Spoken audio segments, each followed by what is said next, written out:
Me llamo Samuel Okonkwo, tengo 42 años, y durante los últimos 17, me he dedicado a la obra misionera en las regiones más desafiantes y peligrosas del norte de Nigeria. Sin embargo, lo que voy a compartir con ustedes no es solo una historia de mí, es algo que ha cambiado mi perspectiva sobre la fe y su poder de maneras indescriptibles. Hace 18 meses ocurrió algo que jamás imaginé que experimentar. Estaba en un pequeño pueblo llamado Gwoa, en el estado de Boro, junto con otros 34 hermanos y hermanas en Cristo. Estábamos en un servicio religioso clandestino, ocultos de la violencia constante que nos rodeaba. De repente, nuestra tranquilidad se vio truncada. 70 extremistas armados nos rodearon, nos ataron, nos vendaron los ojos y nos llevaron a la fuerza a un campamento en las montañas Mandara. Fueron 3 días nos privaron de comida, agua y cualquier tipo de consuelo. El calor era insoportable, con temperaturas que alcanzaban los 45 degrees. La tortura física fue cruel. A 2 hermanos de nuestra congregación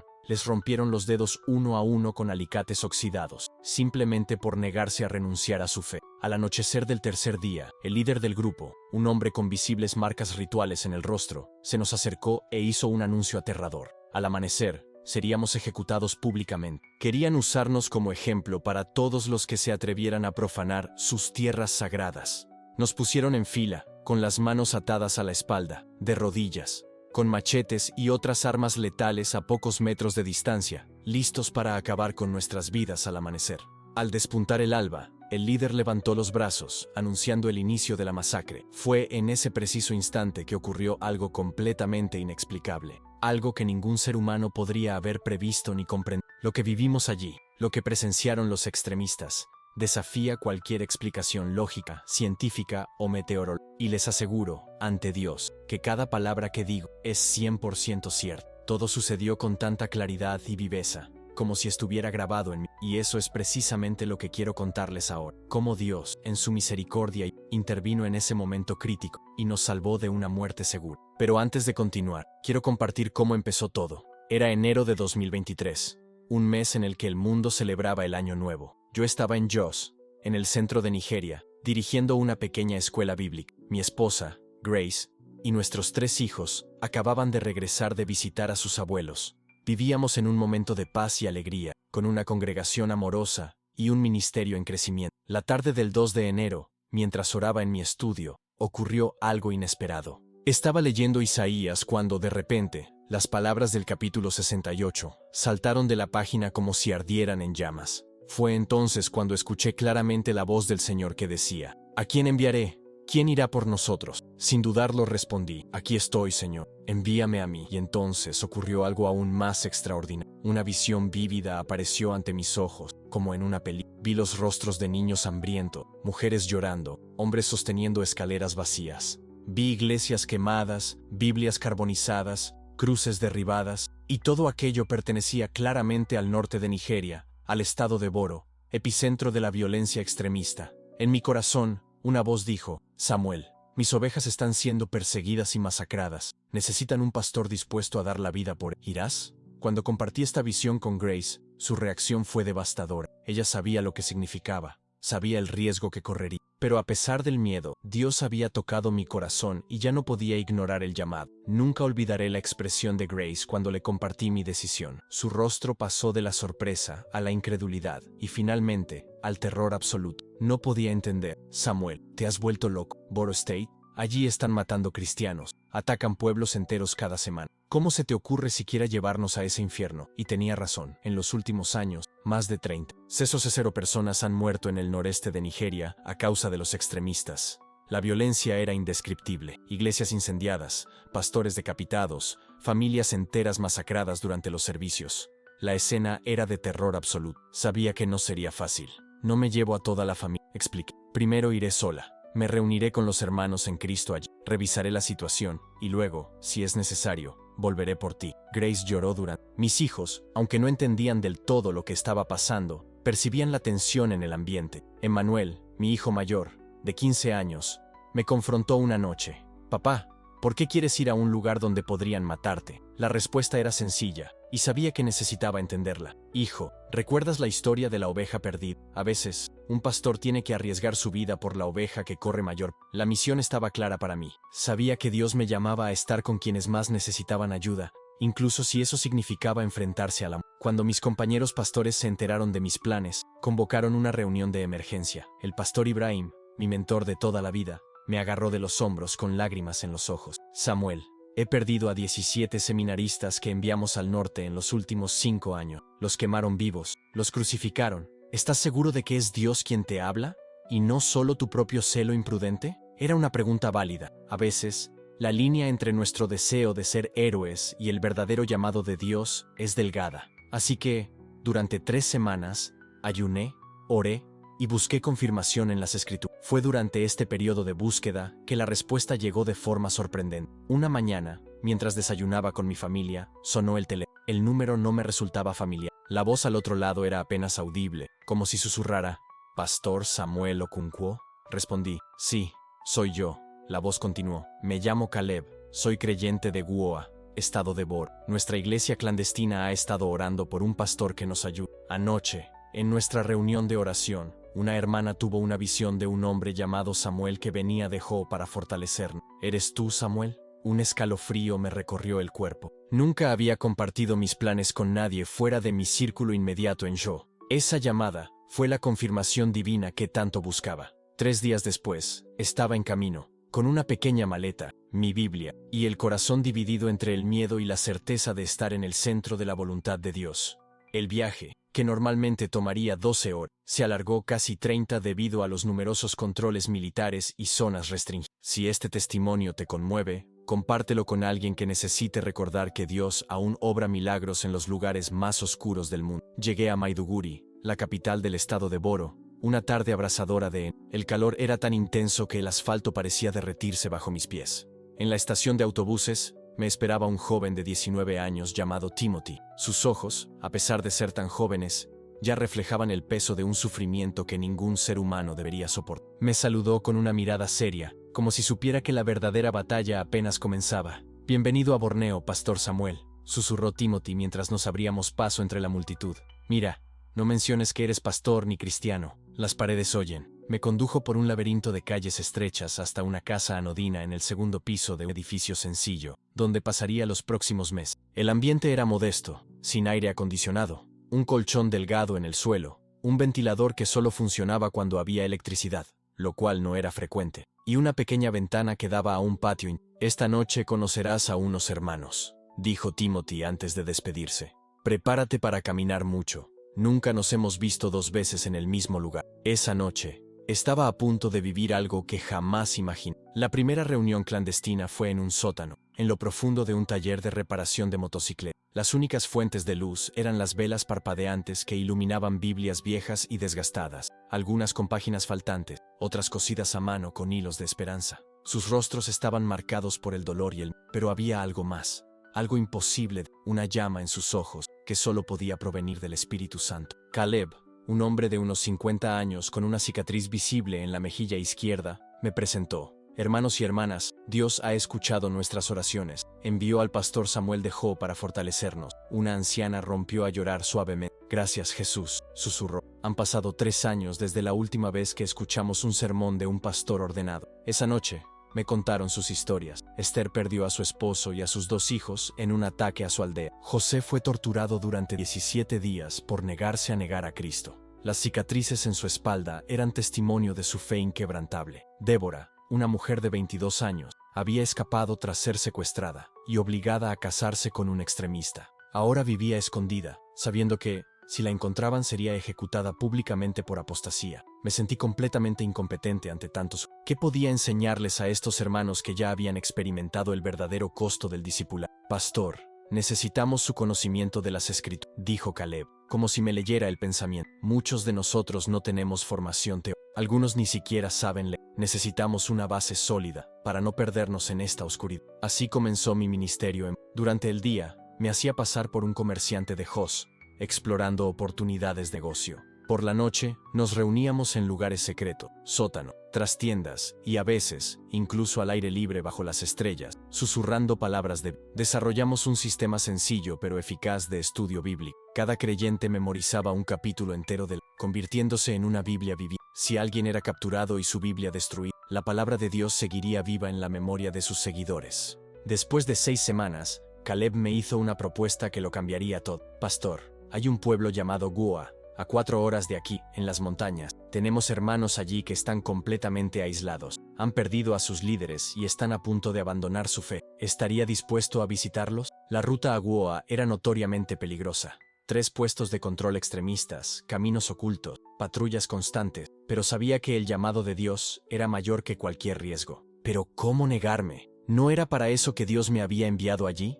Iré, respondí sin dudarlo. El primer viaje a Goa fue aterrador. Viajamos de noche, en motocicletas, por caminos secundarios. Cada vez que oíamos el sonido de vehículos o voces a lo lejos, apagábamos los motores y empujábamos las motos hacia adelante, esperando a que pasara la amenaza. El miedo nos oprimía el pecho, pero la bienvenida que recibimos en Goa hizo que cada segundo de terror valiera la pena. Llegamos a una casa abandonada a las afueras del pueblo, donde nos esperaban 27 fieles. Al entrar, vi algo que jamás olvidaré. Habían dibujado una cruz en el suelo con ceniza y estaban todos arrodillados a su alrededor, rezando en voz baja, con una devoción silenciosa que conmovía profundamente el alma. Fue entonces cuando una mujer llamada Ruth se acercó temblando. Pastor, mi hijo de 12 años fue capturado hace 3 meses. Lo obligaron a unirse a ellos. Todas las noches sueño que regresa a casa. ¿Cree usted que Dios puede traerlo de vuelta? Esa noche, oramos específicamente por el hijo de Ruth y todos los niños secuestrados. No tenía respuestas fáciles, pero les ofrecí la única garantía que sabía que era cierta. Dios no lo sabía. Durante los 2 meses siguientes, viajé a Goa cada 2 semanas. Establecimos una pequeña escuela donde impartíamos no solo educación básica, sino también fundamentos bíblicos. Creamos una red de apoyo para viudas y huérfanos. Capacitamos a jóvenes como Timothy para que pudieran continuar la obra mientras yo estaba fuera. Y poco a poco, los resultados empezaron a notarse. Aisha, una joven musulmana que había sido rechazada por su familia tras quedar embarazada fuera del matrimonio, encontró refugio entre los fieles. El amor que encontró allí la llevó a preguntar por Jesús. 3 semanas después, pidió ser bautizada. Ibrahim, un extremista que desertó debido a la violencia que ya no soportaba, comenzó a asistir a nuestras reuniones. Al principio, fue solo curiosidad, pero pronto se convirtió en un anhelo genuino por Dios. Su conocimiento de los grupos armados de la región fue crucial para nuestra seguridad. Poco a poco, la pequeña congregación de Goa creció, no solo en número, sino también en profundidad espiritual. Vi a esa comunidad transformarse de víctimas aterrorizadas a discípulos valientes, dispuestos a arriesgarlo todo por su fe. A medida que nuestro ministerio crecía, también lo hacía él. Ya no era posible que 40 personas se reunieran regularmente, ni siquiera en secreto, sin despertar sospechas en una comunidad donde todos se conocían. Las primeras señales de que algo andaba mal aparecieron sutil. Un día, mientras caminaba por el mercado de Gwosa, noté que varios comerciantes dejaron de hablar al pasar. Me observaban atentamente, como si me evaluaran. Una anciana musulmana, que siempre me había saludado con amabilidad, ahora evitaba mi mirada. Los niños que antes corrían hacia mí sonriendo eran regañados por sus padres cada vez que intentaban acercarse. Fue Ibrahim, nuestro antiguo extremista converso, quien primero confirmó mis temores. Me dijo en una de nuestras reuniones después de la iglesia: Pastor, corren rumores. Dicen que un predicador extranjero está contaminando el pueblo. Saben que alguien viene regularmente de Jos. Están empezando a vigilarnos. El peso de sus palabras me impactó. Sabíamos que el riesgo se hacía cada día más real. Empezamos a debatir si debía suspender mis visitas a Goa por un tiempo. Sin embargo, la decisión fue unánime. No podíamos parar. Esa pequeña llama de fe que había empezado a brillar en Goa no se apagaría tan fácilmente. Sabía que si Dios había estado con nosotros hasta ese momento, nos daría la fuerza para afrontar lo que nos esperaba. La congregación me necesitaba más que nunca. Aún así, sabíamos que seguir como estábamos sería un suicidio, así que cambiamos por completo nuestra estrategia. Nunca nos reuníamos más de 10 personas a la vez. Cambiábamos de lugar no solo semanalmente, sino a veces varias veces en una sola noche. La palabra se transmitía de boca en boca. Los hermanos memorizaban las enseñanzas para compartirlas con quienes no podían asistir. Era como la iglesia primitiva y, al mismo tiempo, como vivir en un campo de batalla invisible. Fue en abril, 3 meses después de mi primera visita a Goa, cuando nos enfrentamos a nuestro primer gran susto. Estábamos en un granero abandonado a las afueras del... Estaba enseñando sobre el Salmo 23, aunque ande por valle de sombra de muerte, cuando oímos el sonido de motocicletas acercándose. El tiempo se detuvo. Apagamos la única lámpara y nos dispersamos a toda prisa, escondiéndonos donde podíamos. Me escondí entre sacos de grano y desde allí lo vi todo. 3 hombres armados entraron al granero, a tientas en la oscuridad. Uno de ellos encontró la Biblia que habíamos dejado. La levantó y gritó: «Aquí. Los infieles estaban aquí. La Biblia aún está caliente». Registraron cada rincón durante unos 20 minutos. El miedo los paralizaba, pero milagrosamente no encontraron a nadie. Antes de irse, rociaron el granero con gasolina y le prendieron fuego. Esperamos en silencio hasta que estuvimos seguros de que se habían ido. Entonces salimos de nuestros escondites y empezamos a apagar las llamas con todo lo que tenía. Esa noche, mientras conducía de vuelta a mi habitación en Duguri, con el corazón aún latiendo con fuerza, oré como nunca antes. Señor, si es tu voluntad que entregue mi vida aquí, estoy listo. Pero por favor, protege a estos hermanos y hermanas. Cuídalos a todos y cada uno. Al llegar a mi habitación, había varias llamadas perdidas de Grace. Volví a llamar enseguida. Contestó con voz temblorosa: «Samuel, 3 hombres vinieron a nuestra casa en Jos. Preguntaron por ti. Dijeron que sabían que estabas en el estado de Boro. Amenazaron con regresar si no les decía dónde estabas». Se me heló la sangre. Hasta entonces, el peligro había sido real, sí, pero siempre un poco lejos. Algo quedaba por sentado. Ahora, había cruzado mi puerta. Había alcanzado a mi familia. «Grace, lleva a los niños y ve a casa de tus padres en Abuja, ahora mismo. No le digas a nadie a dónde vas». Samuel empezó a llorar. «Por favor, vuelve a casa. Ya has hecho suficiente. Te necesitamos con vida». Esa noche no pude dormir. La culpa me pesaba como una piedra en el pecho. ¿Debería volver con José? ¿Arriesgaría la vida de mi esposa e hijos si persistía en este camino? ¿O era esta precisamente la cruz que Jesús dijo que debíamos cargar? A la mañana siguiente, recibí una llamada de Su voz era apenas un susurro. «La casa de la hermana Ruth fue atacada anoche. Preguntaron por un pastor de Jos. Ella lo negó, diciendo que no conocía a nadie con ese nombre. Luego la golpearon. Está viva, pero a duras penas». Sentí que se me encogía el corazón. Ruth, la misma mujer que lloraba cada noche por su hijo perdido, ahora sangraba por mi culpa. Sentí una avalancha de culpa que me azotaba. Tomé una decisión en ese mismo instante. Haría una última visita a Guoa, no para enseñar, ni para predicar, sino para despedirme, para pedir perdón. No podía irme sin mirar a los ojos a quienes habían sufrido por mi presencia. Caleb intentó disuadirme. «Pastor, es demasiado arriesgado. Lo están buscando. El pueblo está bajo vigilancia. Saben que alguien de fuera viene con regularidad». «Aún así, tengo que irme», respondí. «Solo unas horas. Luego me iré para siempre». Con un suspiro de resignación, Caleb accedió. Le pediría a Timothy que me guiara por una ruta alternativa, a través de las montañas Mandara, menos patrulladas, pero aún peligrosas. Sabía que este podría ser mi último viaje, pero también sabía que a veces es en los últimos actos de fidelidad que Dios revela el milagro. El viaje no sería fácil ni rápido, pero, en teoría, era el más seguro. 2 días después, Timothy y yo partimos antes del amanecer. Dejamos las motos a un lado, ya que su ruido podría delatarnos. Nuestra única compañía eran nuestros pies y, siempre que era posible, los burros, que nos ayudaban a cargar el peso. El sendero, estrecho y sinuoso, descendía por montañas traicioneras, con acantilados a los lados, lo que requería mucha precaución. El calor matutino era agobiante, e incluso antes del mediodía, sentíamos que la fatiga aumentaba. Tras casi 8 horas de caminata, Timothy señaló un valle lejano. «Allí está Guosa», dijo. «Llegaremos de noche. Es más seguro entrar al pueblo al anochecer». La idea de descansar en una cueva durante el calor del día me parecía atractiva. Mientras él descansaba, me senté a reflexionar. El peso de la decisión de abandonar Boro aún me pesaba en el corazón, y me encontré cuestionándome si realmente estaba haciendo lo correcto. Fue en ese silencio, entre el calor y las montañas, que oí una voz. No una voz audible, sino una que resonó en lo más profundo. «Samuel, ¿me amas más que estos?». Las palabras que Jesús le había dicho a Pedro después de la resurrección resonaron en mí. Sabía exactamente lo que significaba. Empezaron a brotar lágrimas de mis ojos. Sin dudarlo respondí: «Sí, Señor, tú sabes que te amo». Fue en ese momento que comprendí claramente mi llamado. No podía simplemente pasar por Guosa. Esas personas necesitaban un pastor dispuesto a dar su vida por ellos, así como Cristo dio la suya por todos nosotros. Cuando Timothy despertó, le comuniqué mi decisión. No me quedaría solo una noche. Me quedaría al menos un mes o incluso más para ayudar a fortalecer la iglesia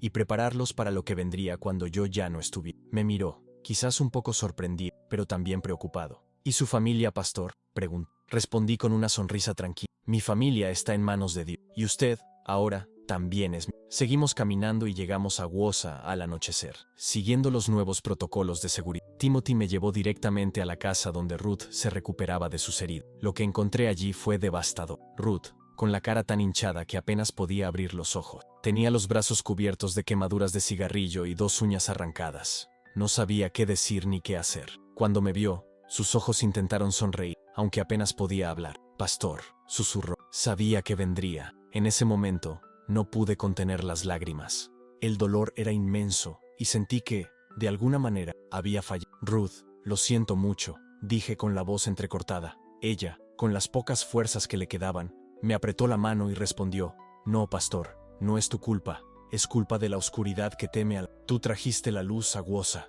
Esa noche, mientras oraba junto a Ruth, algo en mi interior cambió. Sabía lo que debíamos hacer. Necesitábamos cambiar nuestro enfoque. No podía seguir con las grandes reuniones que habíamos tenido antes, donde todos se reunían en público. El riesgo era demasiado grande, así que decidimos enfocarnos en fortalecer a los miembros de la iglesia individualmente, enseñándoles a cada uno, preparando sus corazones para que pudieran perseverar, incluso sin un pastor presente. Durante las 2 semanas siguientes, visité a todas las familias de la congregación. Oramos juntos, conversamos, les enseñamos la palabra de Dios y los preparamos para lo que vendría. Les di versículos escritos en pequeños trozos de papel, fáciles de tragar si era necesario. La tensión en Guosa iba en... Los residentes estaban siendo interrogados y se anunció una recompensa por información sobre el predicador que vivía fuera de la ciudad. A pesar del clima de miedo y aprensión, decidimos celebrar una última reunión antes de mi partida a Sería el domingo 12 de mayo por la noche, en una granja abandonada a unos 2 kilómetros del pueblo.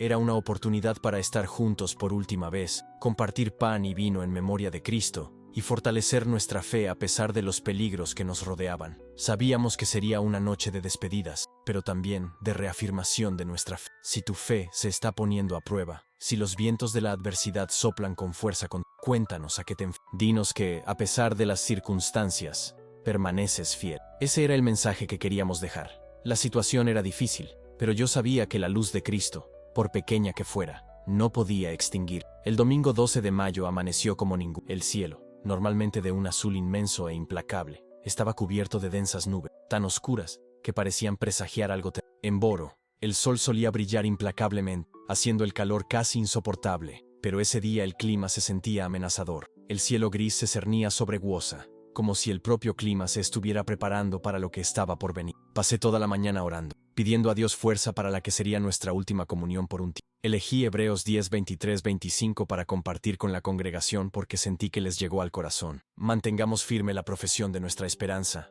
sin vacilar, porque fiel es el que promete. Y considerémonos unos a otros para animarnos al amor y a las buenas obras. No dejemos de congregarnos, como algunos suelen hacerlo, sino animémonos unos a otros, y con mayor razón, al ver que el día se acerca. Estas palabras parecían aún más relevantes ahora, cuando la presencia de un pastor sería un recuerdo lejano para muchos. A las 6 p.m., mientras el sol comenzaba a ocultarse en el horizonte, apareció Timothy, con el rostro serio y la mirada alerta. Todo listo, pastor. Los hermanos están llegando, 1 o 2 a la vez, para no levantar sospechas. Sin decir nada más, continuamos en silencio por senderos sinuosos, evitando cualquier camino que pudiera delatar nuestra presencia. El aire era denso, cargado de humedad, y cada respiración era un esfuerzo. A lo lejos, el sonido de un trueno rompió el silencio, anunciando una tormenta. Timothy comentó, «Qué tiempo tan raro para mayo. Normalmente la lluvia no empieza hasta junio». Cuando finalmente llegamos a la casa abandonada,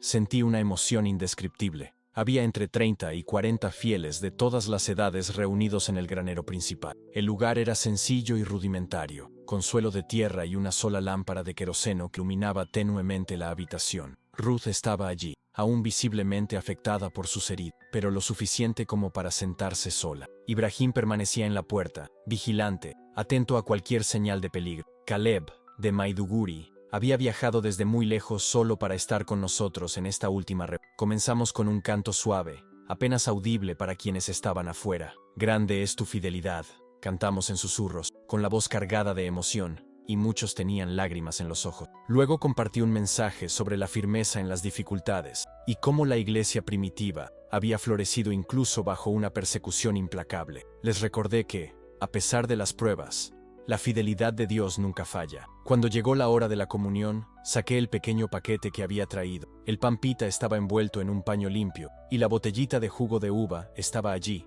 reemplazando el vino, pero aún simbolizando la sangre de Cristo. Este es mi cuerpo, que es partido por ustedes, dije, partiendo el pan. Hagan esto en memoria mía. Justo cuando estaba a punto de continuar con el cáliz, algo sucedió. Ibrahim, con la mirada fija en la puerta, levantó bruscamente la mano, pidiendo silencio. El miedo se apoderó de todos. Oímos el sonido de los motores. Muchos motores. Venían rápido. Apaguen la lámpara. Escóndanse. Rápido, susurró Ibrahim con voz urgente, pero era demasiado tarde. Antes de que pudiéramos movernos, unos potentes faros atravesaron la oscuridad, iluminando el granero. Se oyeron voces dando órdenes a House y Kanori, y se oyeron disparos en el aire, como una amenaza en mí. Sabemos que están ahí dentro. Salgan con las manos en alto, o quemaremos el lugar con todos ustedes dentro. El pánico me invadió, pero al mismo tiempo, una extraña calma me... Miré a Ibrahim, paralizado por el miedo, y vi que estaba pálido y tenía los ojos muy abiertos. Hay al menos 50 hombres, fuertemente armados, dijo, casi sin aliento. La realidad de la persecución nunca había sido tan clara, tan cercana, y ahora, más que nunca, sabía que la fidelidad de Dios, que nos había sostenido hasta ese momento, sería lo que nos mantendría fuerte, pasara lo que pasara después. No había escapatoria. El miedo nos invadió, pero fue en ese momento, con el corazón latiéndonos tan fuerte que podíamos oírnos, que tomé la decisión más difícil de mi vida. Sabía que al hacerlo, podría salvar a algunos, pero arriesgaría todo lo que más apreciaba. Yo iré primero, dije con voz ronca, intentando sonar más firme de lo que sentí. Soy a quien buscan. Quizás si me entrego, te dejen ir. Ruth, con las manos temblorosas, me agarró del brazo. No, pastor. Si se va, lo eliminarán de inmediato. No hay piedad para los líderes. Observé los rostros a mi alrededor, los ancianos, temblando de miedo, las madres, abrazando a sus hijos con silenciosa fuerza, jóvenes como Timothy, con los ojos llenos de una mezcla de determinación y temor. La tensión en el aire era palpable, como si el tiempo se hubiera detenido.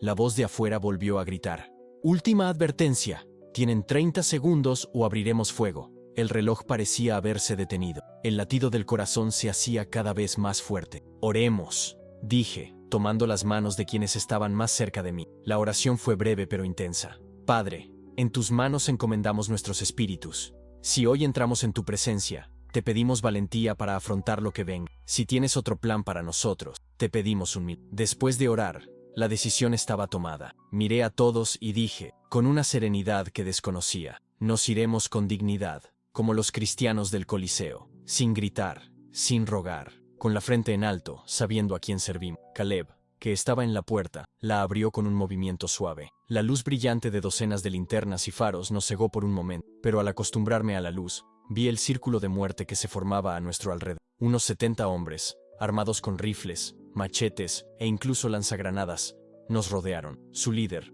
un hombre alto con profundas cicatrices en ambas mejillas y un turbante negro, dio un paso al frente. Así que estos son los perros infieles que están contaminando nuestra tierra sagrada, dijo en su idioma local. Caleb, a mi lado, me tradujo, nos está llamando infieles. El líder me señaló directamente, y tú debes ser el pastor de Joss. Llevamos meses buscándote. Me sorprendió la claridad de su inglés. Más tarde me enteré de que había estudiado en Londres antes de radicalizarse. Sí, soy yo, respondí, intentando mantener la calma a pesar de mi corazón acelerado. Estas personas solo están aquí porque yo las invité. Si alguien debería ser castigado, soy yo. El líder rió, pero no era una risa divertida. Era cruel y despiadada. Ah, todos serán castigados menos tú. Tendrás el honor de ser el último, tras ver a cada uno de tus seguidores eliminados. Entonces aprenderás que tu Dios extranjero no tiene poder. Con un simple gesto de la mano, sus hombres avanzaron, atándonos las manos con cuerdas ásperas que nos cortaban la... Nos vendaron los ojos y nos empujaron afuera, hacia los vehículos que nos esperaban. El llanto de los niños, las oraciones susurradas de las mujeres, todo se fundía en un tenso silencio. Uno de los hombres más cercanos gritaba y golpeaba a cualquiera que se atreviera a hacer un ruido. El miedo era casi tangible, pero al mismo tiempo, algo dentro de mí me mantenía firme. Podían encarcelarnos, torturarnos, pero nuestra fe era lo único que nadie podía arrebatarnos. El viaje fue una tortura. El terreno accidentado nos azotaba contra las paredes metálicas del vehículo, y el calor era insoportable. Nos quedamos sin agua y se nos agrietaron los labios enseguida. No estaba seguro de cuánto tiempo había pasado, quizás 4 o 5 horas. Pero el sufrimiento parecía interminable. La desesperación se palpaba en cada respiración, pero De alguna manera, no perdí la esperanza. Cuando el vehículo finalmente se detuvo, nos sacaron a rastras brutalmente. El terreno se volvió aún más empinado, un camino rocoso que indicaba que íbamos cuesta arriba. Sentía, en lo más profundo de mi ser, que nos dirigíamos hacia las montañas Mandara, una zona conocida por ser un bastión extremista. Me quitaron las vendas y lo que vi me dejó sin palabras. Estábamos en un claro rodeado de árboles secos y retorcidos, y se había instalado un campamento militar bien organizado. Había tiendas de campaña alineadas, y hombres armados patrullaban el perímetro con miradas amenazantes. El centro del claro estaba marcado por un poste de madera, manchado con lo que parecía ser sangre seca. El olor del lugar era denso, cargado de muerte y desesperación. Sabía que, en ese momento, cualquier cosa podía pasar. Lo que venía después superaba cualquier plan que pudiera haber hecho. Pero al respirar el aire denso de ese lugar, supe que, sin importar dónde estuviera ni lo que me aguardara, mi fe en Dios era lo único inquebrantable. Nos obligaron a arrodillarnos en fila, con las manos aún atadas con las ásperas cuerdas que ya nos habían roto. El cielo comenzaba a aclararse en el horizonte. El sol estaba saliendo. Habíamos pasado toda la noche en tránsito, apretados, sin agua, sin espacio, sin esperanza aparente. Ahora, bajo la cruda luz de la mañana, su líder caminaba lentamente delante de nosotros, como si estuviera evaluando ganado en el mercado. Se detuvo ante Timothy, un joven de tan solo 19 años. «Aún eres joven», dijo con un tono casi paternal. «Aún puedes tomar la decisión correcta. Renuncia a tu fe ahora, y te salvarás la vida». Pero Timoteo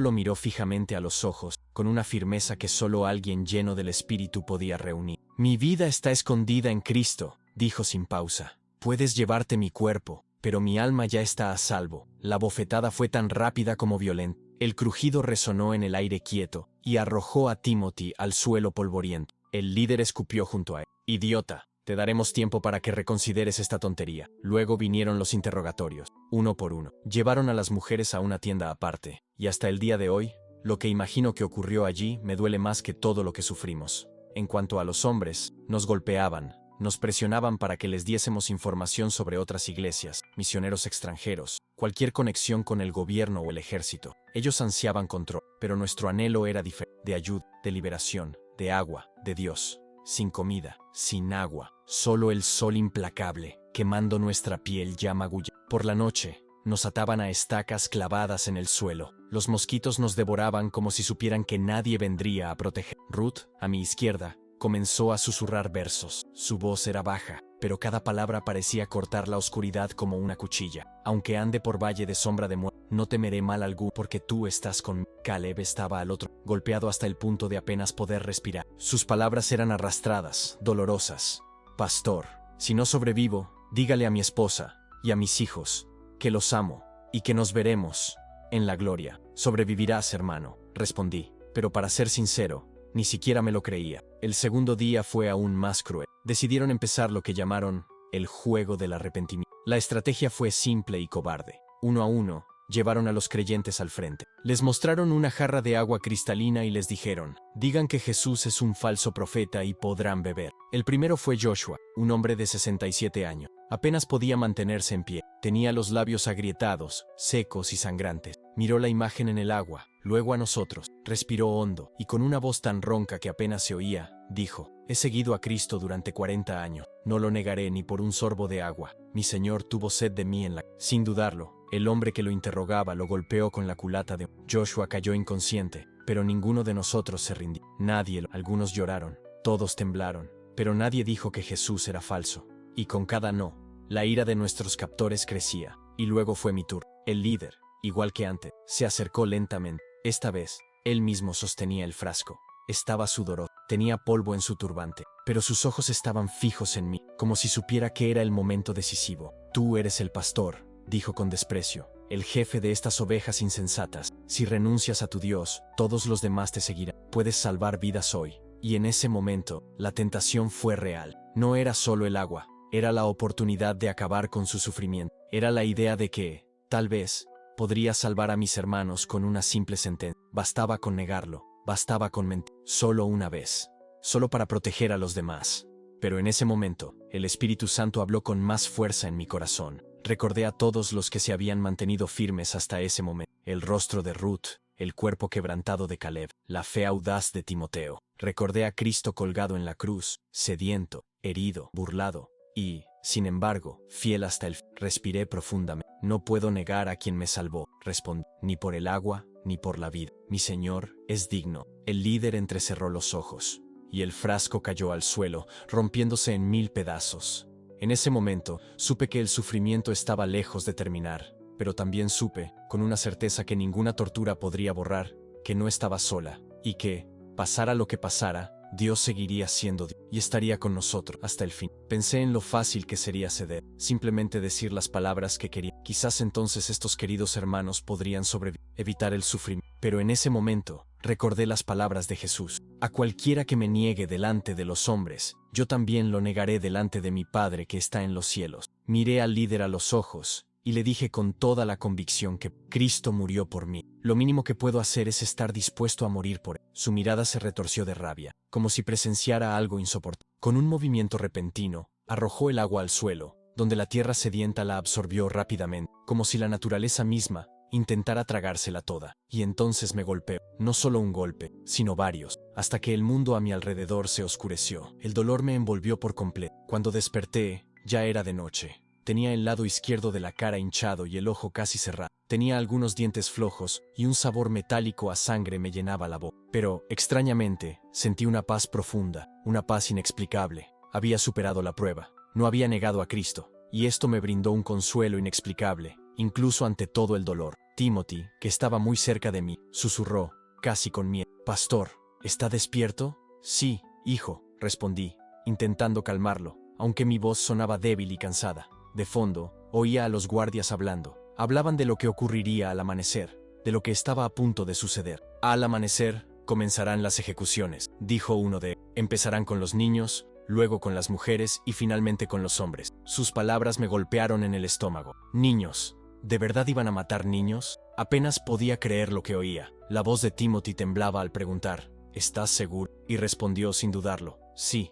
Completamente seguro. Estamos hablando de un espectáculo de dolor. Quieren que lo veas todo, que sientas cada momento, antes de que sea el último. Apenas podía procesarlo. Ver a niños morir era más de lo que podía soportar. Saber que la razón por la que estaba allí, siendo torturada, era la misma por la que estaba poniendo a esa gente inocente en la línea de fuego, me destrozó. Una cosa era soportar mi propia muerte, pero ver sufrir a gente inocente, eso me parecía insoportable. Timothy, con la poca esperanza que aún le quedaba, dijo en voz baja, «Pastor, debemos intentar escapar», pero sabía que imposible. Miré a mi alrededor. Los guardias estaban fuertemente armados. Estábamos esposados, y el terreno montañoso que nos rodeaba parecía un laberinto sin salida. «Para Dios nada es imposible», dijo Timothy con una confianza que me avergonzó. Allí estaba él, un joven que apenas había empezado a caminar con Cristo, manteniendo su fe intacta, mientras yo, un pastor mayor, empezaba a perder la esperanza. Pasamos esa noche en silencio, orando, buscando fuerzas.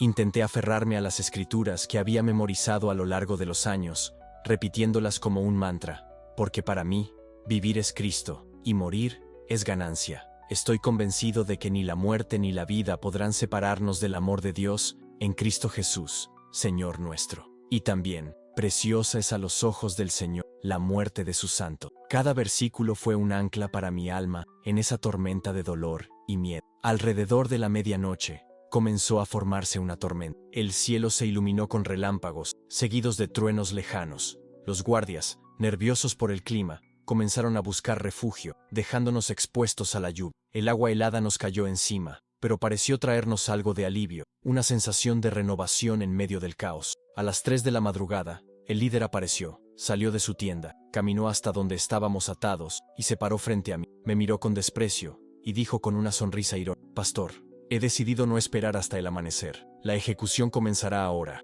Quiero que esté bien despierto para que no se pierda ni un segundo del sufrimiento de sus seguidores». Se arrodilló para que su rostro quedara a la altura del mío y me dijo, «¿Sabe por qué lo odio tanto?» Me quedé en silencio esperando. Entonces continuó, con la voz cargada de amargura, «Porque hombres como usted vienen a nuestra tierra, diciendo que traen paz, pero lo que hacen es dividir, destruyen familia, corrompen a nuestros jóvenes, destruyen nuestras tradiciones, y ahora tendrán que pagar por ello». Sentí el peso de sus palabras, pero al mismo tiempo, algo en mi corazón se mantuvo firme. No importaba lo que dijera o hiciera, no podía negar a Cristo, ni por un segundo. «Tu Dios es un virus», una enfermedad que intentamos erradicar y tú eres el portador, dijo, con palabras cargadas de desprecio. Miré a ese hombre y, en lugar de sentir rabia u odio, sentí una profunda tristeza. Estaba tan ciego, tan perdido. Entonces, sin dudarlo dije, te perdono. Me miró sorprendido, abriendo los ojos un instante antes de entrecerrarlos con aún más furia.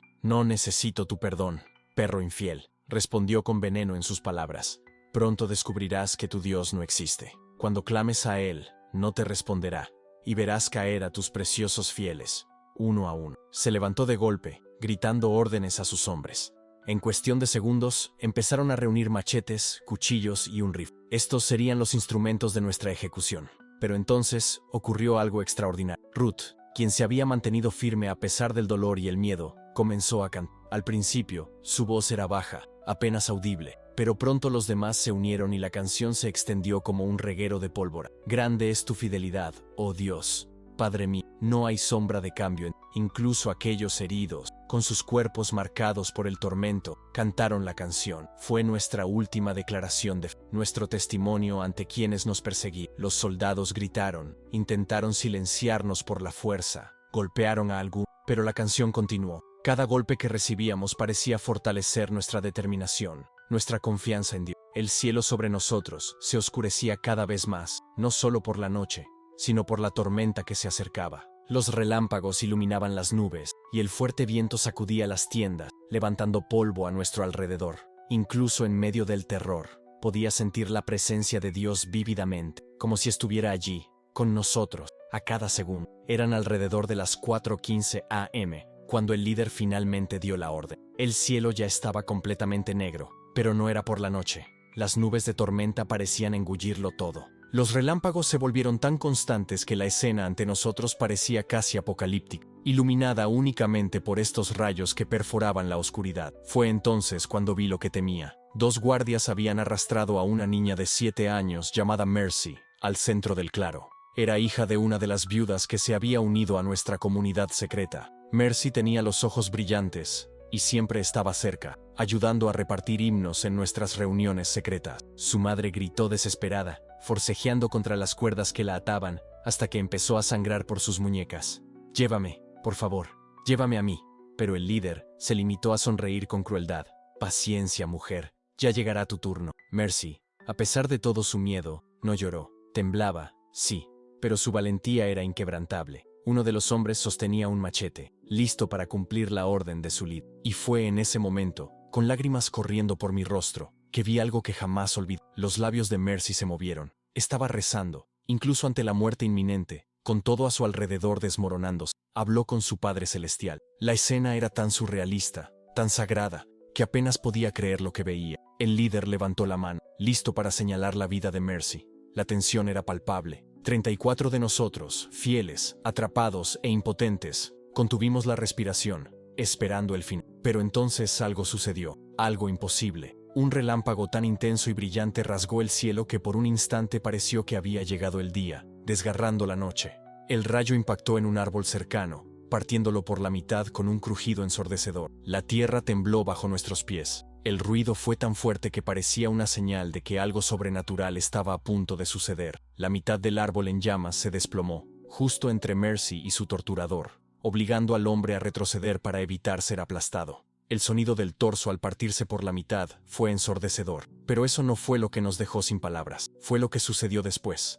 Empezó a llover, pero no era una lluvia cualquiera. Fue como si los cielos se hubieran abierto, arrojando torrentes de agua con una fuerza inconmensurable. Nunca había visto algo así antes, y nunca lo he vuelto a ver. En cuestión de segundos, estábamos empapados hasta los huesos, y el suelo bajo nuestros pies se convirtió en un lodo espeso y resbaladizo. El líder gritó órdenes, intentando restablecer el orden entre sus hombres, pero fue inútil. Corrieron en todas direcciones, desesperados por encontrar refugio. Otro rayo cayó, esta vez más cerca de nosotros, iluminando el caos que envolvía el campamento. La lluvia era tan intensa que apenas podíamos ver una mano delante de nosotros. El agua caía como una cortina sólida, golpeando el suelo con tanta fuerza que nos subía hasta las rodillas, cegándonos y dificultando cada movimiento. Fue entonces cuando oímos algo por encima del rugido de la tormenta, algo que nos heló la sangre a todos, incluso a nuestros captores. El sonido ascendente del agua precipitándose hacia nosotros. «¡Inundación repentina!»,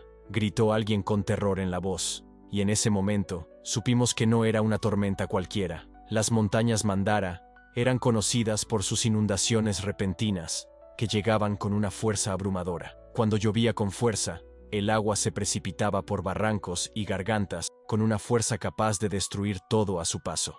Y, por desgracia, nuestro campamento estaba situado justo al pie de uno de estos cañones. El pánico se apoderó de los extremistas. Se olvidaron por completo de nosotros, los prisioneros. En su desesperada carrera hacia terrenos más altos, dejaron caer armas, equipo y vehículos, sin importarles nada más que salvar sus propias vidas. Pero en medio del caos, había una esperanza. Timothy, a pesar de sus pequeñas y temblorosas manos, estaba allí, luchando por liberarse de sus ataduras. Había pasado horas intentándolo, y ahora, por fin, era libre. Con la lluvia a cántaros y el sonido del agua acercándose como un tren desbocado, empezó a liberar a los demás. «¡Rápido!», gritó por encima del rugido de la tormenta. «Tenemos que llegar a un terreno más alto».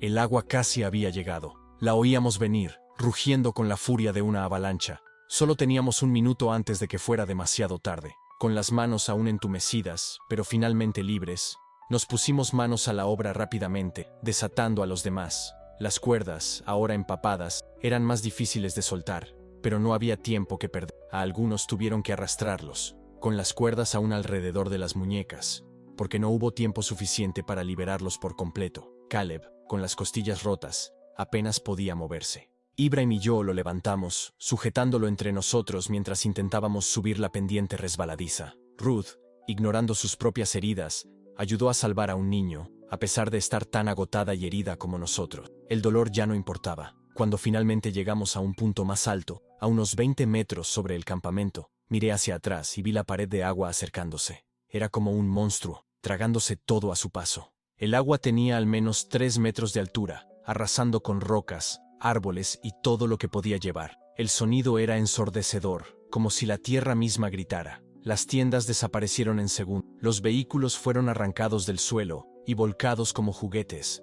arrastrados por la corriente. Los gritos de los hombres que no pudieron escapar rápidamente fueron ahogados por la implacable fuerza del agua. Desde nuestra posición, observamos con impotencia cómo todo el campamento, con todo lo que se había usado para torturarnos, cuerdas, látigo, armas, era arrastrado por la inundación. Sentí una profunda paz mientras observaba. Era como si Dios hubiera decidido purificar ese lugar, purificar ese mal, como si la tormenta, de alguna manera, fuera una respuesta al sufrimiento que habíamos experimentado. Todo lo que se había usado para humillarnos y destruirnos había desaparecido ante la fuerza de la naturaleza, como si nada importara ante la soberanía de Dios. La lluvia no cesaba. Siguió cayendo sin parar durante más de una hora, con una intensidad sobrenatural. Nos acurrucamos en ese saliente rocoso, calados hasta los huesos y temblando, pero vivos cuando todo indicaba que ya deberíamos estar muertos. Timothy fue el primero en romper el silencio. Sus palabras, sencillas pero profundas, fue Dios.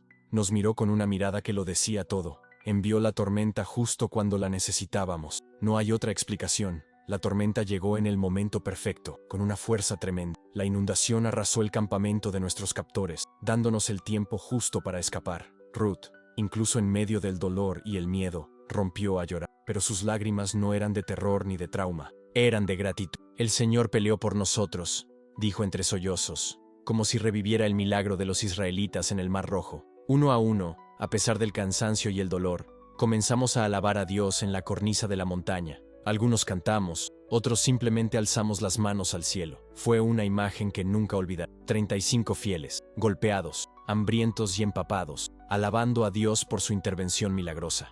Cuando finalmente amaneció, la lluvia había amainado hasta convertirse en una suave llovizna. Debajo de nosotros, donde antes se alzaba el campamento, no quedaba nada. Solo quedaba barro, rocas y escombros dispersos. Nada de lo familiar. Era como si el lugar nunca hubiera existido. A la luz del día, podíamos ver Gaza, a unos 8 kilómetros. Pero el camino entre nosotros y el pueblo era peligroso, y muchos de nuestros hermanos y hermanas estaban demasiado heridos para caminar. «Formemos equipos», sugerí, mirando a mi alrededor. «Los más fuertes ayudarán a los heridos. Nadie se quedará atrás. Ibrahim, que conocía bien el terreno, nos guiaría. Timothy, A pesar de sus propias heridas, insistió en ayudar a cargar a Caleb, cuyas costillas rotas le hacían cada respiración una tortura. Con gran esfuerzo, iniciamos nuestro cuidadoso descenso.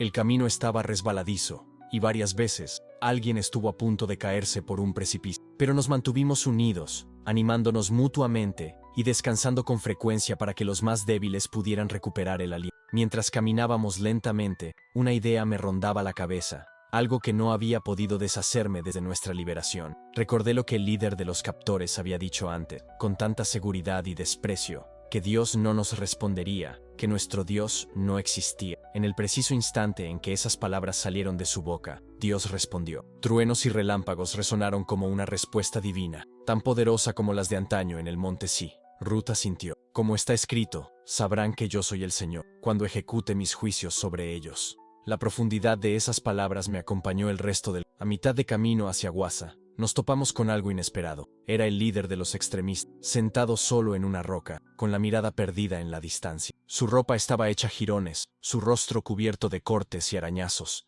Había perdido un zapato y parecía un hombre que hubiera visto un fantasma, como si toda su arrogancia lo hubiera abandonado. Al vernos acercarnos, no hizo ademán de escapar ni de atacar. Simplemente nos miró con ojos vacíos, como si ya no pudiera comprender lo que estaba sucediendo. Mi primera reacción fue miedo, luego ira. Este hombre había ordenado nuestra casi ejecuta a un niño inocente. Merecía justicia, merecía lo que fuera necesario por todo lo que había hecho. Pero al acercarme a él, ocurrió algo muy diferente. Sentí compasión. El hombre que estaba frente a mí, aterrorizado y destrozado, ya no era el monstruo arrogante que había amenazado con destruirnos. Ahora estaba solo, perdido, consumido por el miedo a lo que se había convertido. Él, que una vez pareció invencible, era ahora un reflejo de la destrucción que había causado. Vi en él a un hombre destrozado, y la compasión brotó en mí, sin previo aviso, como si Dios me mostrara algo más profundo. Ya no se trataba de lo que nos había hecho, sino de quién era ahora. Un hombre dolido, enfrentando la destrucción que sus propias decisiones habían causado. En lugar de venganza, me sentí impulsado a orar por él, a ofrecerle algo de la gracia que yo había recibido. En ese momento, vi con más claridad que nunca. Nosotros, que éramos débiles, habíamos sido salvados por la misericordia divina, y él, que se creía fuerte, ahora se encontraba ante un abismo de soledad y arrepentimiento. Era solo un hombre completamente destrozado, no el verdugo despiadado que había visto antes, sino alguien que había presenciado algo más grande que su ideología. Sin pensarlo, me arrodillé a su lado. ¿Estás herido?, pregunté. Parecía sorprendido por la pregunta, con la voz ronca. ¿Y qué te importa? Iba a matarlos a todos, porque mi Dios me enseñó a amar incluso a mis enemigos, respondí con sencillez. Las palabras parecieron conmoverlo. Vi lágrimas brotar de sus ojos endurecidos. Bajó la mirada, recordando lo que había visto. El agua arrastrándose a sus hombres, sus gritos ahogados por la corriente. Intenté salvar a algunos, dijo entre sollozos, pero la fuerza fue demasiada. De los 70, creo que solo yo sobreviví. La frase se apagó en el aire, se cubrió la cara y rompió a llorar. Me volví hacia el grupo. Había sospechas, por supuesto. Algunos lo miraban con odio reprimido, otros, como Ruth, con una mezcla de lástima y asombro. Ibrahim, cuya familia había sido blanco de los mismos extremistas, preguntó secamente, ¿y ahora qué? ¿Qué hacemos con él? Nos lo llevamos, respondí sin dudarlo. La reacción fue inmediata, murmullos, protestas. Pero Timothy habló con firmeza.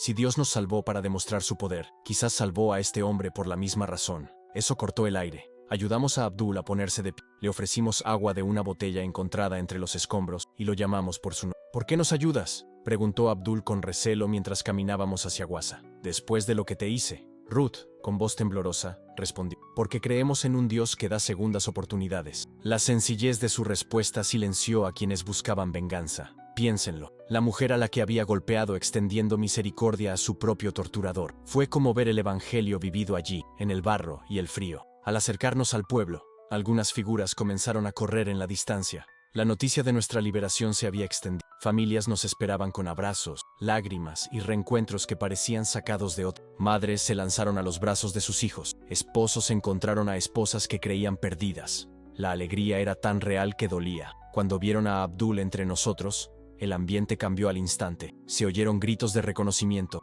¡Es él! ¡El que mató a nuestra gente! La multitud se abalanzó sobre él como una ola. Abdul se encogió detrás de mí, temblando. Levanté las manos. ¡Alto!, exigí en voz alta. Este hombre está bajo nuestra protección. Ha visto el poder de Dios aquí y merece la oportunidad de responder con arrepentimiento. Un anciano dio un paso al frente con la mirada fija. Pastor Samuel, con el debido respeto, este hombre ha matado a docenas, quemó iglesias, secuestró a nuestros hijos. Hay que hacer justicia. Respiré hondo. La justicia ya ha comenzado, dije, señalando el fondo donde no quedaba nada del campamento. La inundación arrasó con los instrumentos del mal, y muchos de los que cometieron estos crímenes ya no están con nosotros.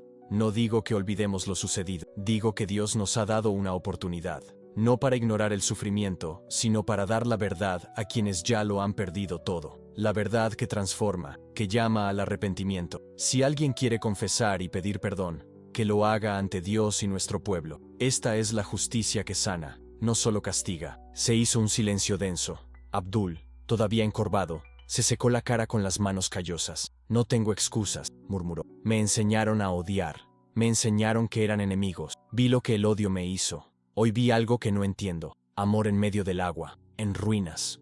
No sé cómo empezar, pero quiero intentarlo. Si me lo permiten, quiero decirles a las familias que lo siento. Algunos entre la multitud comenzaron a llorar. Otros se cruzaron de brazos, desconfiados.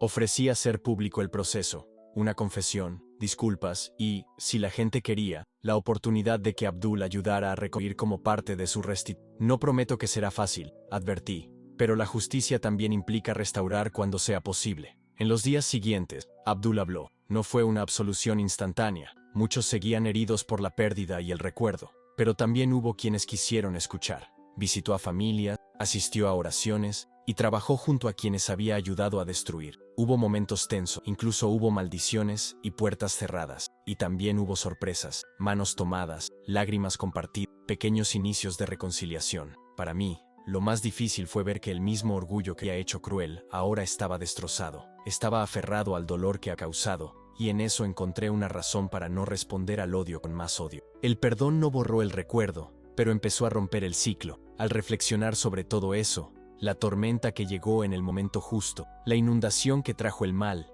la desesperación que se convirtió en una súplica de perdón, comprendí de nuevo que la fe no es teoría cuando se encarna en decisiones difíciles, tender la mano a quienes nos han hecho daño, recoger a los heridos cuando el mundo huye, hablar de misericordia cuando la multitud clama por sangre. Hoy, cuando cuento esta historia, no la presento como un relato de victoria humana. Es un testimonio de cómo Dios nos enseñó algo que va en contra de nuestra naturaleza: amar a nuestros enemigos y ser instrumentos de reconciliación. Aún quedan cicatrices, las nuestras y las suyas, y quizás siempre las habrá. Pero si algo aprendí en ese precipicio, es que la misericordia puede romper cadenas más rápido que la fuerza, y que a veces la liberación de Dios llega de maneras que nadie podría planear. Que nos sirva este recordatorio. Cuando el valle parece profundo y sin salida, hay un Dios que actúa y te llama también a ti a hacer misericordia en él. Ese día, la atmósfera parecía reflejar la tensión que flotaba en él. El pueblo aún temblaba por lo sucedido. Nos habíamos liberado de una situación donde la muerte parecía inminente, y lo que Dios hizo allí no se puede describir con palabras. Ni siquiera los más escépticos pudieron ignorar lo que han visto. La multitud guardó silencio cuando les pedí que no le hicieran daño a Abdul, el hombre que, hasta apenas unas horas antes, había liderado nuestro secuestro. Llevamos a todos los heridos a la pequeña clínica del pueblo, incluyéndolo a él.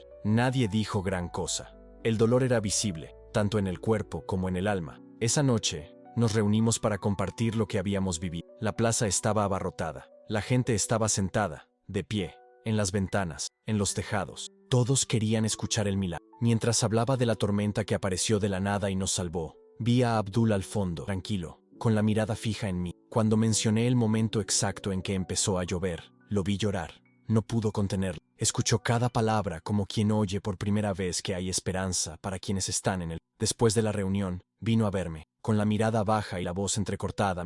Pastor, yo he matado a mucha gente. He hecho cosas horribles por mi antigua fe. ¿De verdad cree que su Dios podría perdonar a alguien como yo? Respiré profundamente y respondí con la única verdad que puede salvar a cualquier persona en cualquier parte del mundo. Abdul, fue por gente como tú y como yo que Cristo murió. Su sangre es suficiente. No importa cuán sucias estén tus manos, Él puede limpiarla. Esa noche, bajo las mismas estrellas que habían presenciado nuestra muerte inminente, Abdul se arrodilló. Con lágrimas y palabras sencillas, entregó su vida a Jesús. Aquel que una vez planeó nuestra muerte, ahora abrazaba la misma fe por la que estábamos dispuestos a morir. Y allí, presenciamos el primero de muchos milagros por venir. Los días siguientes fueron un tiempo de sanación. Claro, hubo huesos rotos, cortes profundos, moretones. Todo se atendía en la clínica. Pero la transformación más poderosa estaba ocurriendo en nuestro interior. Era como si el Espíritu de Dios mismo estuviera entre nosotros, sanando no solo lo visible, sino también lo que nadie sabía que estaba roto. Pronto, la noticia de lo sucedido comenzó a difundirse. No había internet ni periódicos que lo cubrieran. La gente se contaba. En cuestión de días, las historias de la tormenta milagrosa, de nuestra liberación, llegaban a lugares lejanos. Incluso con todas las restricciones gubernamentales, nadie podía detener la obra de Dios. 2 semanas después, comenzaron las visitas. Primero, grupos pequeños. Luego, multitudes. Venían de pueblos cercanos, pero también de ciudades lejanas. Querían escuchar con sus propios oídos, ver con sus propios ojos. Muchos eran musulmanes, otros cristianos que vivían su fe en secreto, e incluso extremistas confundidos, intentando comprender qué clase de Dios actuaría con tanto poder y compasión a la vez. Nuestra pequeña iglesia, que una vez tuvo 27 miembros y había crecido a 34 antes del secuestro, creció exponencialmente. Pronto, tuvimos más de 150 personas, luego 200, luego 300.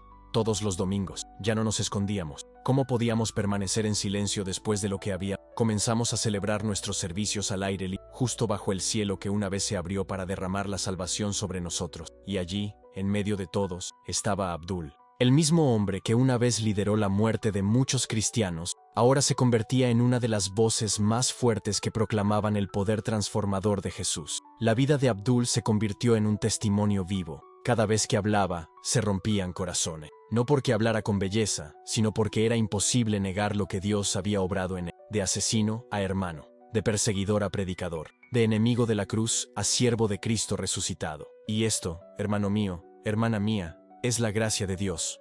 Una gracia que alcanza lo improbable. Una gracia que no se puede explicar, sino experimentar. Una gracia que, cuando nos encuentra, lo cambia todo. A pesar de su oscuro pasado, Abdul era un hombre de mente brillante, conocía las escrituras islámicas como pocos y poseía una impresionante capacidad de análisis y razonamiento. Pero lo que más nos impresionó fue la pasión con la que se dedicó a su nueva fe. En cuanto entregó su vida a Jesús, se sumergió en la Biblia con una sed que pocos poseen. Leía durante horas, planteándose preguntas profundas, conectando el Antiguo y el Nuevo Testamento, como si estuviera descifrando un mapa que siempre había estado ahí, esperando a ser leído con los ojos adecuados. Una vez, mientras estudiábamos juntos, me miró con un brillo en los ojos y me dijo algo que nunca he olvidado. Nunca supe lo que era la libertad, pastor. Mi vida entera ha estado dominada por el miedo. Miedo a no ser suficiente, miedo al castigo de Alá, miedo a pensar diferente. Ahora, por primera vez, puedo hacer preguntas, puedo explorar, puedo hablar con Dios como un hijo habla con su padre, no como un esclavo aterrorizado. La transformación de Abdul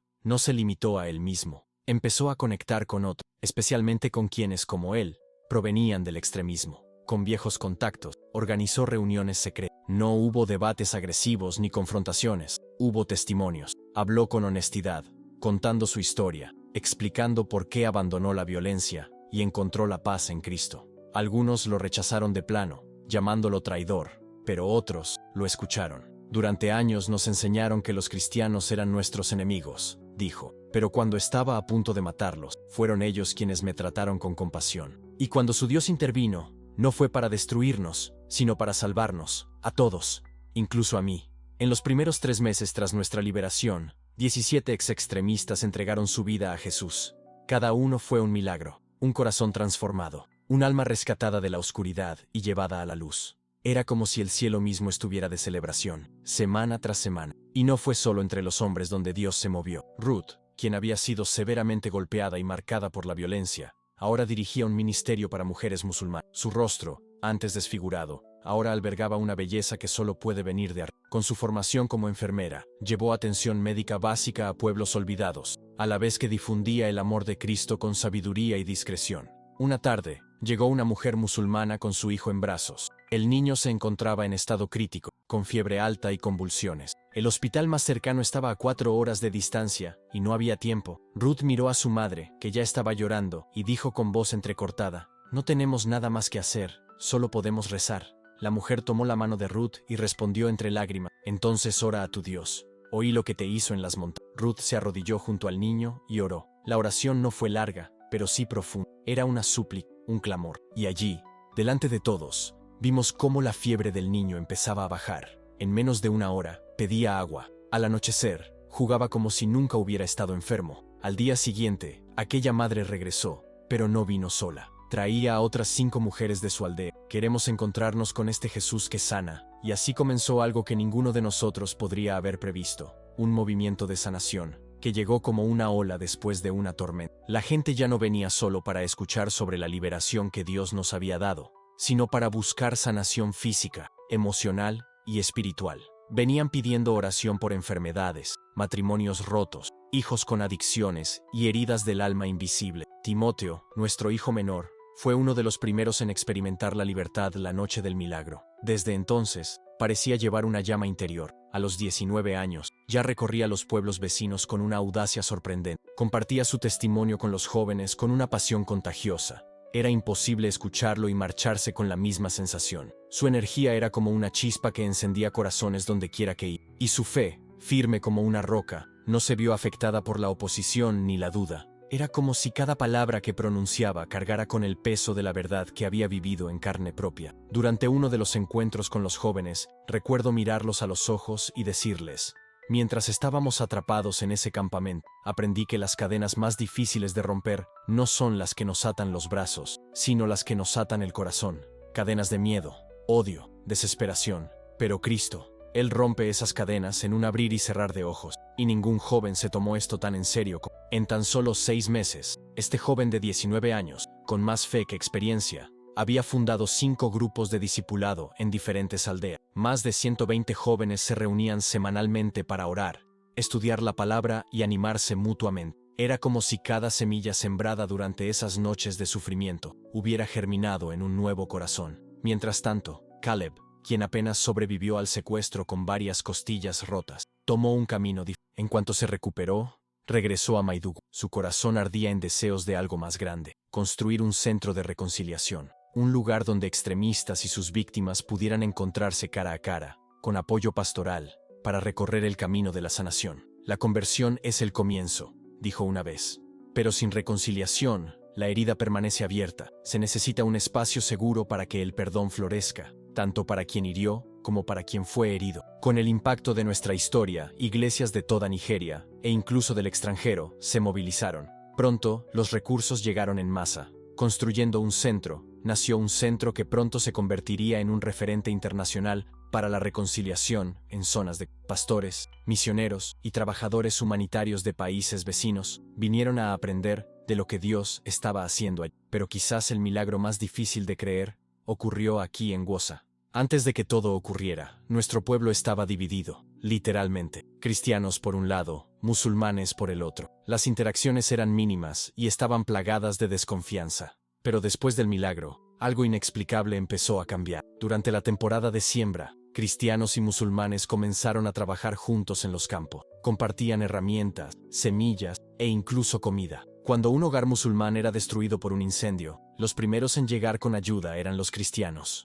Nadie lo ordenó, nadie lo organizó. Era natural, era el Espíritu de Dios obrando en la vida cotidiana. Y entonces, ocurrió algo aún más sorprendente. Un viernes, durante nuestra reunión de oración, apareció el imán local. Entró en silencio, se sentó atrás y simplemente escuchó. Después del servicio, me acerqué, sorprendido, y le pregunté qué lo había traído hasta nosotros. Respiró profundamente y dijo: he sido imán durante 30 años. Siempre he enseñado que Alá es poderoso y misericordioso. Pero cuando escuché lo que te sucedió en las montañas, cómo 35 personas fueron salvadas de maneras que ningún ser humano podría explicar, comencé a preguntarme: ¿sirvo al mismo Dios? ¿Es el Dios de Mahoma el mismo Dios que Jesús? Sigo sin tener respuestas, pero por primera vez estoy dispuesto a buscarlas más allá de lo que siempre me han dicho. Quedé sin palabra. Era Dios, otra vez, derribando muro. El impacto de lo ocurrido en Wosa alcanzó dimensiones inimaginables. Oficiales del ejército nigeriano acudieron a investigar los informes sobre un campamento extremista destruido sin intervención militar. Al relatar los detalles, el aguacero repentino, la huida,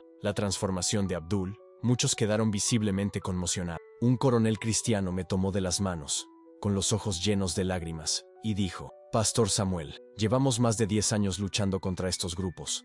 Hemos perdido miles de hombres. Hemos invertido millones en armas, tecnología e inteligencia. Y en una noche, Dios hizo lo que todos nuestros esfuerzos nunca lograron. Destruyó una de las células más peligrosas y transformó el corazón de su líder. Esto no es solo un testimonio local, es una señal para toda la nación. Poco después, llegaron medios internacionales. Reporteros de la BBC, la CNN e incluso Al Jazeera acudieron a Gwoza. Al principio, se mostraron escépticos. Querían encontrar explicaciones racionales, científicas o políticas. Pero cuanto más hablaban con la gente, más escuchaban las historias y veían los resultados con sus propios ojos, más difícil se les hacía negar. Algo sobrenatural estaba sucediendo. Llegaron periodistas de todas partes. Llevaban cámaras, micrófonos y preguntas agudas. Entrevistaron a decenas de personas, analizando cada detalle de la historia. No se conformaron con palabras. Fueron al sitio del antiguo campamento. Solo encontraron un trozo de tierra cubierto de barro seco, restos carbonizados y algunas vigas retorcidas. No quedaba nada de la antigua estructura. Para un documental, incluso entrevistaron a un meteorólogo de la Universidad de Lagos. Con expresión seria, admitió ante la cámara: no hay precedentes de una tormenta como esta en esta región, especialmente en esta época del año. La intensidad, la duración y, sobre todo, el momento exacto en que se produjo, estadísticamente, es una anomalía que desafía cualquier explicación científica. 8 meses después de aquella noche que lo cambió todo, nuestra congregación había superado los 500 miembros regulares. Otros 300 acudían cuando podían, y casi todas las semanas aparecía alguien nuevo queriendo saber más sobre el Dios que responde con tormentas. Construimos una estructura sencilla con bancos de madera y techo de hojalata, sin paredes, para que cualquiera, incluso los que pasaban por allí, pudieran oír. Mi esposa, Grace, y nuestros hijos se mudaron a Gwoza. Al principio, con miedo, luego, con un profundo amor por lo que Dios estaba haciendo aquí. Emmanuel, nuestro hijo mayor, forjó un vínculo con Abdul que nos dejó atónitos. Pasaban horas juntos, leyendo la Biblia, comentando textos e incluso estudiando el Corán. Emmanuel quería aprender a compartir el Evangelio con los musulmanes sin atacarlos, sino a través del diálogo, con sabiduría y compasión. Esto era algo que Abdul hacía con naturalidad. La pequeña Misericordia, la misma niña que casi fue ejecutada segundos antes de que un rayo cayera sobre sus verdugos, ahora dirigía un coro infantil. Su voz clara resonaba por todo el pueblo con una sencillez conmovedora. Cuando cantaba, «Grande es tu fidelidad», muchos lloraron, no solo por la música, sino porque sabía, ella era un milagro vivido. Y luego estaba Ibrahim. Ya era un extremista incluso antes del secuestro, pero ahora se había convertido en nuestro evangelista más audaz. Fue donde ninguno de nosotros pudo. Conocía los caminos peligrosos, los dialectos secretos, los códigos silenciosos del extremismo. Mientras todos temían, él avanzó. Una noche le comenté a Grace: es como si cuanto mayor es el riesgo, más alegría siente. Ella respondió sabiamente: es porque conoce ambos lados, conoce la oscuridad de la que proviene, y ahora lleva dentro una luz que no puede ocultar. Cada vida que rescata de esa oscuridad es una victoria personal, pero no todo fue celebración. A medida que nuestro ministerio crecía, también lo hacían los ataques. Grupos extremistas más organizados, furiosos por la conversión de Abdul y la caída de una de sus células más estratégicas, pusieron precio a nuestras cabezas. Las amenazas eran constantes. En 2 ocasiones, intentaron incendiar nuestra nueva iglesia. Afortunadamente, Dios nos protegió. La tensión llegó a tal punto que el gobierno empezó a prestar atención. Un día, un oficial de inteligencia vino a visitarme en privado. Habló con cautela, pero sus palabras fueron claras.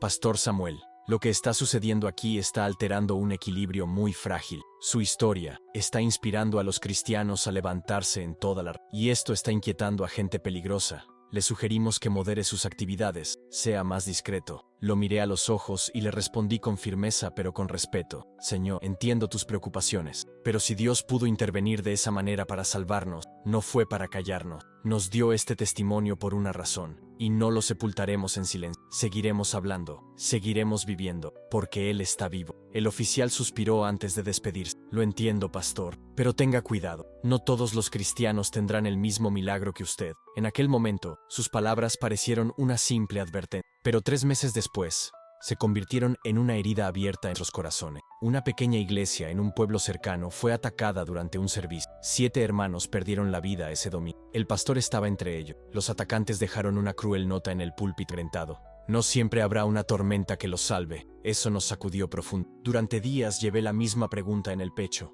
¿por qué? ¿Por qué Dios nos salvó con tanta fuerza y no a ellos? ¿Acaso nuestro testimonio les dio falsas esperanzas a otros? ¿Habíamos sido irresponsables? Empecé a ayunar y orar, buscando respuestas. No quería respuestas bonitas. Necesitaba la verdad. No llegó como una visión ni como una... Pero poco a poco, una comprensión pacífica comenzó a surgir en mí. El propósito de Dios no es necesariamente liberar a todos sus hijos del sufrimiento, sino revelar su gloria a través de cada historia, ya sea de liberación o de martirio. Algunos glorifican a Dios al ser salvados del horno. Otros le glorifican manteniéndose firmes dentro de... Ambos testimonios son válidos. Ambos son necesarios. Ambos resuenan en el cielo. 18 meses después de nuestra liberación, lo que Dios comenzó aquella noche en las montañas se había extendido como un reguero de pólvora por 27 aldeas de Borneo. Más de 1,200 personas fueron bautizadas, muchas de ellas ex-musulmanes. Establecimos 12 escuelas clandestinas, donde más de 800 niños aprenden a leer, escribir y conocer la palabra de Dios. Pero lo más impresionante no fue fue el ambiente, la atmósfera espiritual de la región. El miedo ya no reinaba como antes. Quienes habían permanecido en silencio, ahora alzaban la voz. Quienes se escondían ahora rezaban en público. Quienes, oprimidos por la opresión, ahora caminaban con dignidad. Una mañana, mientras caminábamos por el mercado de Gwoza, Abdul y yo nos cruzamos con un antiguo camarada suyo, uno de los líderes de una célula extremista cercana. El hombre se detuvo, no corrió, no sacó un arma, simplemente se quedó allí, mirándonos fijamente. Abdul se acercó a él con calma. «As-salamu alaykum», dijo suavemente. El hombre respondió con desprecio. «No soy tu hermano». Abdul simplemente sonrió. Yo también lo pensaba. Creía que la violencia era el camino hacia Dios. Pero he encontrado algo mejor. Un Dios que no exige sangre. Él mismo derramó la suya por nosotros. Un Dios que reina no con miedo, sino con... El hombre escupió al suelo y se alejó. Pero antes de irse, vimos algo diferente en sus ojos. Una duda, un destello, una grieta. Abdul me miró y dijo con calma: «Él regresará. El Espíritu Santo ya ha comenzado a obrar en él». Hoy,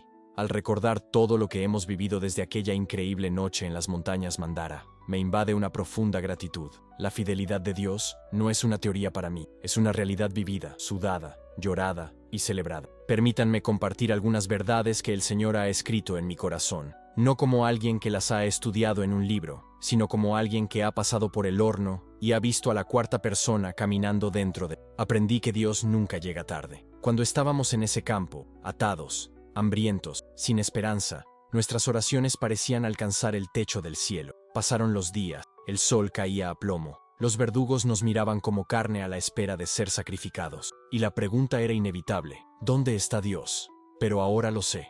Él estuvo allí todo el tiempo, esperando el momento adecuado para actuar. No cuando sería conveniente para nosotros, sino cuando su gloria sería imposible de negar. Si nos hubieran rescatado antes, podríamos haber atribuido nuestra liberación a algún plan humano, o incluso a la suerte, pero Dios esperó, y cuando actuó, lo hizo de una manera que nadie podría explicarlo, nadie podría copiar, nadie podría negarlo. Él es Dios. Si estás viviendo un tiempo de silencio, angustia y preguntas sin respuesta, quiero recordarte: el cielo no está en silencio. Dios ve, Dios oye, y tarde o temprano, resucita, y cuando Él surge, incluso las tormentas se convierten en sus mensajeros. Toda la gloria sea para Él, siempre.